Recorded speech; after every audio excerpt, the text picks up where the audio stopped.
So, what if I told you that the biggest UPSC blunder is not starting late, it's starting in the wrong way? Hello, everyone. Here I am with a session on how to study for mains. The main question one has regarding mains, when to start preparation, how to start preparation, what is the role that mains preparation have in the overall examination process. So this video is not targeted only for the veterans or for the freshers, but both. Anybody who is going to start with the UPSC preparation, anybody who has already been in the cycle, multiple attempts, anyone is welcome here in Avlokan IAS as a source of guidance or North Star to your preparation ahead. So, some people, the problem is that they jump into mains preparation without a plan and others keep postponing it. ठीक है? तो या तो आप start नहीं कर पा रहे हो या तो आप गलत स्टार्ट किए हो। दोनों जगह दिक्कत है। अगर आप वेट कर रहे हो कि राइट टाइम आएगा, राइट टाइम आएगा, राइट टाइम आएगा, आज पेपर नहीं दूंगा, कल थोड़ा ज्यादा पढ़ के दूंगा, परसों थोड़ा ज्यादा पढ़ के दूंगा, अगले महीने दूंगा, कंटेंट ब्रश अप करके, वैल्यू एडिशन करके। सो मैं एक बात सच बता देती हूँ, आप कभी नहीं करने वाले। ठीक है? Procrastination is the worst thing that one can have while preparing for UPSC. Okay, so ये बिल्कुल आपके लिए टॉक्सिक बिहेवियर है। ठीक है, अगर आप ऐसा कर रहे हो तो please stop it and please take guidance from a mentor. Please take a proper guidance from an aspirant who has been in the cycle, है ना, और जिसने कुछ लिटरली समझा हो इस पूरी प्रिपरेशन से। वो आपको बताएगा कि एक एक मिनट का मूल्य इस पूरी प्रिपरेशन में क्या है। ओके, तो when exactly you should start preparation, how you should start preparation, whether you are a complete beginner or a repeat warrior, ठीक है, let's decode it right now. Okay, so here the code that I have started with.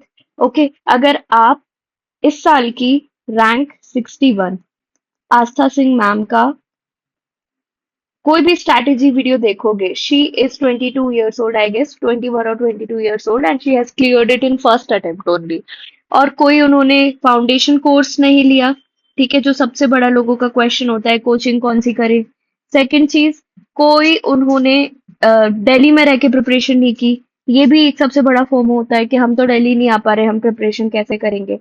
She had studied from home, she had done the self study, and yet she passed, not just passed, but got a very good rank and became IAS in her first attempt. Okay, that is the magic. That is the magic of self analysis. And that self analysis we are going to learn today कि हम कैसे देखें कि हम कितने पानी में हैं या फिर हमें तैरना कैसे है। ठीक है, so this session is all about that. Please stick to the session till the end. I am 100% sure आप यहाँ पर जो भी 10-15 मिनट आगे आने वाले, उनको आप वेस्ट तो नहीं करने वाले हो। You will get something and you will learn something today that how to go ahead in the preparation. Okay, 9 papers, 1750 marks. सबको पता होगा इन 9 पेपर्स का ब्रेकअप। कौन कौन से पेपर्स है ऐसे, ठीक है, जिसमें हमने देखा रिसेंटली ट्रेंड के लोगों के बहुत कम मार्क्स हो गए ऐसे में। Then GS1, GS2, GS3, GS4, ठीक है, that is ethics. Then English, Hindi और any Indian language. Okay, then optional paper 1 and optional paper 2। Basic, ये I I am really really sure कि यहाँ पे सबको पता होगा, whoever is watching this video। ठीक है, and it constitutes 1750 marks, right? It is 1750 marks, है ना? तो यही मार्क्स आपकी रैंक डिसाइड करेंगे। एज यू नो, प्रीलिम्स के मार्क्स ऐड नहीं होते, जस्ट अबाउट कट ऑफ। यही मार्क्स आपकी रैंक डिसाइड करेंगे, यही मार्क्स आपकी सर्विस डिसाइड करेंगे और यही मार्क्स आपका कार्डर भी डिसाइड करेंगे। So this is the importance that the mains have. अब आता है सबसे बड़ा question, what, when and how. What मतलब कैसे करना, व्हाट मतलब क्या पढ़ना है, सोर्सेस क्या होने चाहिए।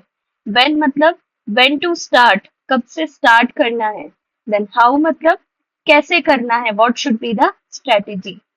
ठीक है, these are the three major questions that I am going to answer in this session.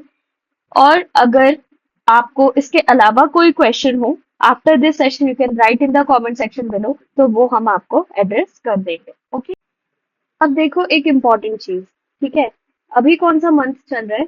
अभी अगस्त चल रहा है। ठीक है, जो भी पुराने लोग हैं वो फेब से प्रीलिम स्टार्ट करेंगे, और जो भी नए लोग हैं, those are in the cycle, जिसका फर्स्ट और सेकंड अटेम्प्ट है, वो थोड़ा अर्ली लाइक दिसंबर से ही प्रीलिम स्टार्ट कर देंगे, राइट? ठीक है, तो हमारे पास मोटा माटी मिला के कितना टाइम है? अगस्त, सितंबर, अक्टूबर, नवंबर एंड दिसंबर। और देखा जाए तो हमें इस पीरियड में अपने 7 पेपर्स पूरे ढंग से समझने हैं और इसकी आंसर राइटिंग प्रैक्टिस करना है पीवाईक्यूज के साथ। ठीक है, तो this is the bare minimum that you can do इस साल मेंस की प्रिपरेशन के लिए।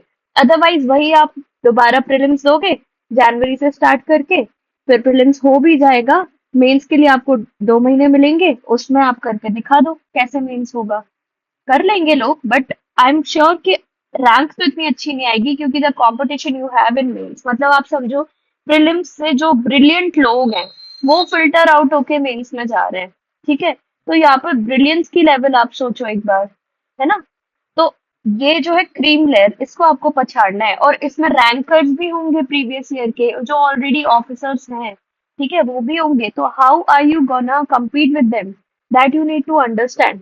ओके, तो इसीलिए मैं कह रही हूँ कि ये जो 5 महीने का टाइम है ये इतना क्रूशियल है आपके लिए। अगर आपने इसका ढंग से यूज नहीं किया तो I don't know where you are going to fall. Okay, तो इस सेशन में वही मैंने पहले भी आपको कहा, हम ये बताएंगे कि इन 5 महीनों का कैसे यूटिलाइजेशन करना है और कैसे मेंस की प्रिपरेशन को हमें और बेटर बनाना है। ठीक है, सबसे पहला रूल जो होता है वो ये होता है कि आपका प्रीलिम्स और मेंस की प्रिपरेशन दोनों कोइंसाइड करती है। It's not a different process. ठीक है, फॉर एग्जाम्पल जैसे प्रीलिम्स में क्वेश्चन क्या आएगा, the term carbon credit is associated with which of the following? Biodiversity conservation, climate change mitigation, genetic engineering और air quality standards.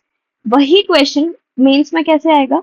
Examine how carbon credit trading can contribute to India's commitment towards achieving net zero by 2070। यहाँ just आपसे concept पूछ रहे हैं और यहाँ आपसे आपका एनालिसिस पूछ रहे हैं। Plus you need to be thorough about facts, you need to be thorough about examples, you need to be thorough about current affairs. Prelims अगर आप स्टैटिक भी पढ़ लोगे तो भी you are gonna do it, है ना? But mains it's not about that. Mains में you have to be an all-rounder, plus आपको आंसर राइटिंग, आपके कीवर्ड्स, आपकी टर्मिनोलॉजीज वो भी अच्छे होने चाहिए। तो there comes the there comes the theme of practice. आपने कितनी प्रैक्टिस की है वो आपके पेपर में झलकेगा, और वो प्रैक्टिस हमें अभी स्टार्ट करनी है, हमें वेट नहीं करना आगे टाइम आने का। ठीक है, सिमिलरली नेक्स्ट क्वेश्चन देखेंगे, ये पॉलिटी का है। ठीक है, which of the following are feature of Indian parliamentary system? Real executive, ठीक है, collective responsibility, separation of power, bicameral legislature. Okay, अब इसमें से देखना है। अभी देखो एमसीक्यूज पे मत जाओ, I just wanted to filter out the concept, तो मैंने ये ऐसे एमसीक्यूज डाला। I just wanted to let you understand कि किस टाइप से क्वेश्चन फ्रेम किए जा सकते हैं, कैसे प्रीलिम्स और मेंस में कनेक्शन होता है। I am just trying to tell you that, तो प्लीज डोंट जज अबाउट दिस क्वेश्चन, ये पीवाईक्यूज नहीं है। These are the questions made on the theme of PYQ. Okay, so discuss the role of collective responsibility in ensuring accountability in the Indian parliamentary system। ठीक है, 150 words का question है। अगर आपको अकेला इंडियन पार्लियामेंट्री सिस्टम पता है तो आप नहीं लिख पाओगे, बट इफ यू नो कि हमें इस कीवर्ड को कैसे तोड़ना है, हमें इस क्वेश्चन को कैसे तोड़ना है, ठीक है, कि इसमें हमें क्या क्या यूज करना है, कौन कौन से आर्टिकल डालने हैं, कौन कौन से रेफरेंसेस डालना है, तब जाके आप एक प्रॉपर आंसर लिख पाओगे। Similarly, with reference to non-cooperation movement, consider the following: boycott of government schools and colleges, boycott of foreign clothes, refusal to pay land revenue. Which of the above were part of the movement? Okay. And similar question in the mains: evaluate the socio-political impact of non-cooperation movement on the India struggle for independence। अब आप इस question को structure कैसे करोगे? सबसे बड़ा तो question ये आता है। कंटेंट तो भूल जाओ, पहले स्ट्रक्चर कैसे करना है वो भी बेसिक चीज हमें सीखनी पड़ती है before writing the mains question paper. ठीक है, तो ये इतना चीज हमें समझनी चाहिए कि दो जो जो दोनों प्रिपरेशन है that are interconnected and not separate. All right, beginners. So here come the main part of the video. Okay. Question क्या होता है जनरली, कोई भी किसी भी मेंटर के पास जाता है या कहीं भी किसी भी कोचिंग इंस्टीट्यूट जाता है, तो सबके मन में एक ही सवाल आता है, कुछ ऐसा सोर्स बता दो कि एक बार में सिलेक्शन हो जाए, या फिर कैसे करना है, कैसे होगा, क्या बुक्स पढ़नी है, कैसे नोट्स पढ़ने हैं, या तो कुछ ऐसा बता दो कि बस मैं ही देखूं, मेरे को ही पता हो. तो पहले तो मैं आपका ये वहम मिटा देती हूँ, ऐसा कुछ नहीं है जो रैंकर बनने के लिए इम्पोर्टेंट हो और आपको ना पता हो. आपने किसी भी टॉपर का वीडियो देखा होगा, अगर एक टॉपर का वीडियो देखा होगा, यू मस्ट हैव नोन कि ऐसा कोई सोर्स नहीं है जो एकदम ऐसा हो कि यहीं से क्वेश्चन आ रहा है, यहीं से हो रहा है. ऐसा कुछ नहीं है. This all is about getting the basics right. ठीक है, basics are the most important thing in this journey. अगर आपके बेसिक्स सही है ना, तो you can win the war. Okay. तो आपको सबसे पहले तो 6 से 12 की एनसीईआरटी से स्टार्ट करना है, सबने बताया होगा, राइट. अब इनको ऐसे नहीं पढ़ना है कि बस पढ़ने के लिए पढ़ लिया, इनको रटना है. इनमें से कहीं भी कोई भी क्वेश्चन पूछा जाए, आपको पता होना चाहिए. जो लोग कहते हैं यूपीएससी में रट्टाफिकेशन नहीं होता, वो गलत कहते हैं. बिल्कुल कान पकड़ लो और भाग जाओ वहां से, जो भी ये कह रहा है. ऐसा कुछ भी नहीं है, यहाँ रटना पड़ता है और रटना पड़ेगा. ठीक है, सरकारी एग्जाम में बिना रटे नहीं निकलेगी. ओके. पहले अगर आपने ये पढ़ ली है, इसके साथ न्यूज़पेपर मस्ट मस्ट मस्ट, इधर लगा लो 3 स्टार, 4 लगा लो चलो. ठीक है, न्यूज़पेपर मस्ट है. आपको वोकेबुलरी डेवलप करनी है, आपको अंडरस्टैंडिंग डेवलप करनी है करंट अफेयर्स की. न्यूज़पेपर से अच्छा कुछ नहीं है, कोई भी कंपाइलेशन उठा लोगे कोई काम नहीं आएगी, और जिसने न्यूज़पेपर रोज पढ़ा होगा उसको वो काम आएगा. ठीक है, ये बात याद रखना.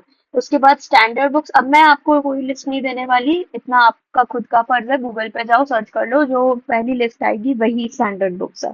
ठीक है, सबको पता होती है स्टैंडर्ड बुक्स, कोई उसमें नया कुछ नहीं है कि मैं कुछ नया बता दूंगी, ऐसा कुछ नहीं है. इतना ही फॉलो कर लिया तो आपका ना 70% काम डन है. ठीक है, मैं बता रही हूँ प्रीलिम्स का, मेंस का नहीं. ठीक है, अंडरस्टैंडिंग डेवलप करने के लिए. अब आते हैं मेंस पे. तो हमें सबसे पहले आंसर राइटिंग के बेसिक्स समझने हैं. आंसर राइटिंग के बेसिक्स मतलब क्या मैडम? आंसर राइटिंग के बेसिक्स मतलब ये होता है कि आपको 150 वर्ड्स का क्वेश्चन लिखना है 7 मिनट में. आपको 250 वर्ड्स का क्वेश्चन लिखना है कम से कम, आई वुड से 10 मिनट्स ले लो, 10-11 मिनट्स ले लो. ठीक है, चलो इससे ज्यादा नहीं, इससे ज्यादा बिल्कुल नहीं. ठीक है, इतने में लिखना है. अब इसके बाद आपको पीवाईक्यूज देखना है. पीवाईक्यूज देख के हमें ये समझना है कि फ्रेम किस टाइप के हो रहे क्वेश्चन, पूछ कहाँ से रहा है क्वेश्चन. ठीक है, ये देखना है आपको पीवाईक्यूज में. और ऐसे नहीं देखना नॉर्मली, रिलीजियसली देखना, पीवाईक्यूज के ही नोट्स बनाने हैं. That is the must thing you should do. ठीक है, चलो मैं एक प्रॉमिस करती हूँ कि अगर ये वीडियो आप देखोगे, इसको समझोगे और इस पर अच्छा रिस्पॉन्स दोगे, तो आई प्रॉमिस कि आपको एक पीवाईक्यू, ये कैसे करना है, और एक न्यूज़पेपर, ठीक है, ये आपको यूज कैसे करना है, इन दो चीज के वीडियोस मैं आपको बना के दूंगी. And trust me when I से, मैंने अपने 2 अटेम्प्ट्स में हमेशा रोज न्यूज़पेपर पढ़ा है और हमेशा नोट्स बनाए. ओके, न्यूज़पेपर के नोट्स मैंने डिजिटल फॉर्म में बनाए थे हमेशा, and they always helped, always helped. ठीक है, 2024 के पेपर में I am telling 12 questions direct, मतलब डायरेक्ट, इनडायरेक्ट भी नहीं, डायरेक्ट मेरे नोट्स में थे, मेरे पर्सनल नोट्स में. ओके, देन 2025 अभी वाले पेपर में there were, I would say PYQ से लार्जली था इस बार का paper, but there were again 8 questions directly from my notes. ठीक है, अब ये अगर आपको आपको 24 नंबर दे रहा है, ये आप समझ पा रहे हो, 24 number.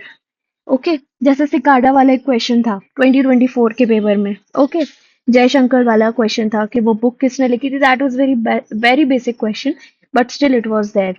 Okay, then north eastern council वाला क्वेश्चन था, वो आई हैड. ठीक है, there were many questions, corona, sun ejection, life of a star, everything was there. ठीक है, तो मैं ये बताऊंगी कि आपको कैसे करना है, but I want good response in this video, क्योंकि मेरे पास जो नॉलेज है मैं उसको देखो ऐसे ही तो नहीं देने वाली। जो डिजर्व करते हैं दे विल गेट इट। ठीक है। तो I will give you some knowledge regarding that, but ये है कि आपको ये वीडियो शेयर करना पड़ेगा। इस वीडियो को अपने दोस्तों के पास पहुंचाना पड़ेगा, those who are in the preparation and those you think कि किसी को फायदा हो सकता है इस वीडियो से। Okay, so that's the basic condition. जो हम बेसिक्स की बात कर रहे थे, बेसिक्स मतलब क्या? बेसिक्स मतलब इंट्रो कैसे लिखा जाता है, बॉडी का स्ट्रक्चर कैसे होता है, कंक्लूजन किस फॉर्मेट में लिखा जाता है। ठीक है। Then facts, examples, judgments, then committees. ठीक है। Then diagrams.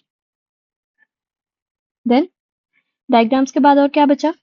Current affairs of course. ठीक है। तो ये सब चीजें जो होती हैं ये आपके आंसर के पार्ट्स हैं। आपको अपने आंसर में ये सब चीजें होनी ज़रूरी है। ठीक है, तभी जाके एक ढंग का आंसर बनता है। देन ये सब आपके स्टैटिक के प्लस में है। ठीक है, फॉर मेंस, है ना?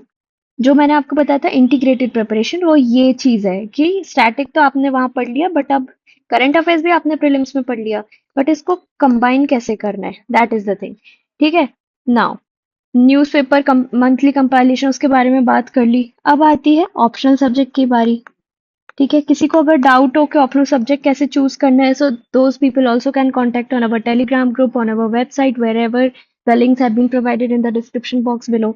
तो जहां भी आपको लगे you can contact us, we can resolve your query about different optional subjects. Okay, we have experts in house regarding each optional subjects, तो we can give you some help regarding that. Okay, अब मेरी बात सुनो। Main चीज है optional जो भी आपको करना है, अगर आप 2027 का भी अटेम्प्ट दे रहे हो, 2026 का दे रहे हो, wherever you are giving your attempt, optional की प्रिपरेशन पहले स्टार्ट कर दो। ये दो पेपर, पेपर 1 और पेपर 2, इनको रख के साइड कर लो। एक बहुत बड़ा बोझ कम हो जाता है सर से। ठीक है। इसका सिलेबस एटलीस्ट इसके नोट्स सॉर्टेड कर लो कि आपको पढ़ना क्या है, स्पेशली जो 2027 का अटेम्प्ट दे रहे हैं। 2026 वालों के लिए तो देखो आंसर राइटिंग स्टार्ट कर देनी चाहिए अब, high time, it's very high time now.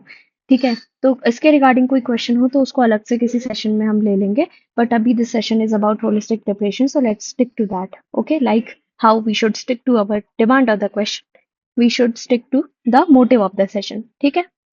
अब बारी आती है ऐसे पेपर की, इसको कैसे टैकल करना होता है। अगर आप चाहते हो मैं आपको सब्जेक्ट वाइज स्ट्रैटेजी दूं, GS1 GS2 इन सब का, so we can do different sessions for that. मैं अभी जैसे मैंने बताया एक होलिस्टिक आपको आइडिया दे रही हूँ, so we are sticking to that. ठीक है। ऐसे में आपको बुक ऐप अच्छी करनी चाहिए, आपको बुक्स पढ़नी चाहिए। ठीक है। आपको टॉपर्स कैसे पढ़ने चाहिए, ये सब आप करोगे तो ऑटोमेटिकली आपको पकड़ में आ जाएगा कि ऐसे कैसे करना है। ठीक है। Now talking about test series. Test series कब से चालू करनी है, कौन सी लेनी है, तो देखो कोई भी ले लो। I would say mentorship important है टेस्ट सीरीज में। ठीक है। So we also have our program Avalokan IAS के, अगर आप वेबसाइट पे जाओगे in the description box below, you will find very very affordable test series options. आपको वन क्वेश्चन एक दिन में लिखना है तो आप वो भी कर सकते हो, टू लिखना है, अनलिमिटेड लिखना है, whatever is your choice, you can customize your plan. And we have different options, we have a very very good chain of mentors. ठीक है, आपको पर्सनल सपोर्ट देने के लिए, आपको मेंटोर करने के लिए, so you can visit the link in the description box below, and I would से you will miss out on something if you are leaving it. At least कुछ नहीं तो एक बार जाके प्लान देखो कैसा क्या है, समझो, उस हिसाब से फिर अपना डिसीजन लेना। ओके। फिर देखो कंटेंट एनरिचमेंट के बारे में बहुत शोर होता है। कंटेंट एनरिचमेंट तब आती है जब आप ऑलरेडी ये जो मैंने आपको ऊपर ये बताया ये कवर कर लो। ठीक है, इसके बाद कंटेंट एनरिचमेंट आती है, तो कंटेंट एनरिचमेंट के पीछे मत पड़ो, वो अपने आप हो जाएगा। अभी बस आपको क्या करना है, अभी आपको इतना समझ लेना है। हमारे चैनल पे ही answer writing, daily answer writing के वीडियो पढ़ने, उसमें मैं आपको न्यूएंसेस बताती हूँ कि आंसर राइटिंग के न्यूएंसेस क्या है, आंसर राइटिंग करनी कैसे चाहिए। ठीक है। कीवर्ड को कैसे तोड़ना चाहिए, आपको जो क्वेश्चन की डिमांड है उसको कैसे एड्रेस करना चाहिए, आपको अपना प्रेजेंटेशन कैसा रखना चाहिए, डायग्राम कैसे इंटीग्रेट करना है, सब कुछ मैंने 10-10 मिनट के वीडियोस में बताया है। इसको अगर आप 1.5 पे भी देखोगे तो भी आपके 6-7 मिनट में खत्म हो जाएगा ये, है ना? तो रोज देखा करो भाई, मैं बता रही हूँ लोगों को इतनी दिक्कत होती है, लोगों के पास नॉलेज है, भंडार है नॉलेज का, लेकिन स्टिल वो नहीं कर पा रहे। क्यों नहीं कर पा रहे? Because they don't know the strategy. जब तक वो स्ट्रैटेजी आपके अंदर इम्बीड नहीं हो जाती, जब तक you can not right a very good answer in 7 minutes, I am telling you. ठीक है? तो ये चीजें आपको समझ के चलना है कि आप टाइम वेस्ट अगर कर रहे हो, अगर आप यूट्यूब को जस्ट टाइम पास के लिए यूज कर रहे हो ना, तो my friend you are missing out on something. कोई वहाँ लाइब्रेरी में उसी यूट्यूब को बहुत प्रोडक्टिवली यूज कर रहा है, and you are just wasting your time. So don't do this. You have the resources, you have the right guidance, go for it, and please please please इसका अच्छे से यूज करो। Okay? एक मेरा बहुत ज्यादा फेवरेट कोट था regarding all of this, that UPSC mains preparation is like planting a tree. The best time was yesterday, the second best time is now. So this is you. This is your preparation. This is your journey. You are the hero of your story. Now, the direction is based on your understanding. Everything is based on your understanding. So, जहाँ doubt हो पूछो, please पूछो। लोग बैठे हैं आपको बताने के लिए, ठीक है? और पर करो, ऐसा मत करो कल से करूंगा, परसों से करूंगा। अगर ऐसा कर रहे हो ना, तो आपको ये ड्रीम देखने का भी अधिकार नहीं है in the very first place, because people are working crazily crazily. वो अभी भी लोग जिनको सच में करना है ना, कभी आप ना वाईपीटी ऐप देखी है? वो यॉल पुमटा वाली ऐप, उसमें जो सब लोग अपना प्रोडक्टिविटी के लिए यूज करते हैं, लाइक स्टडी टाइमर के लाइक उसमें। So people over there are studying for like 12-13 hours every single day, even at this time. वो ऐप खोलना और वहां जाकर ना आप जस्ट सर्च करना यूपीएससी, आपको बहुत सारे ग्रुप्स मिल जाएंगे। There are different people who are in the group, and सुबह 5 बजे से बैठ जाते हैं बिल्कुल पढ़ाई करने के लिए। एंड अगर आप उनके इनसाइट्स पे जाके देखोगे ना, तो every single day they have showed up. Every single day, Sunday हो त्योहार हो, एवरी सिंगल डे 10 से 12 घंटे की पढ़ाई है। तो just see where are you standing yourself, क्योंकि जब तक आप खुद का अवलोकन नहीं कर सकते, आप आगे नहीं बढ़ सकते। ठीक है? So this is what your like little motivation to you. कर लो, अभी टाइम है। ये टाइम निकल जाएगा, फिर हाथ मलने के अलावा कुछ नहीं रह जाएगा आपके पास। ठीक है? सो अगर आपको ये यूजफुल लगा हो, please hit the like button, है ना? और अपने दोस्तों में शेयर करो। ओके? क्योंकि जहां से भी विजडम मिले, I guess it's worth taking, है ना? और यहाँ तो आई डोंट थिंक मेरा कोई प्रॉफिट हो रहा है ना? मेरा कोई प्रॉफिट नहीं हो रहा।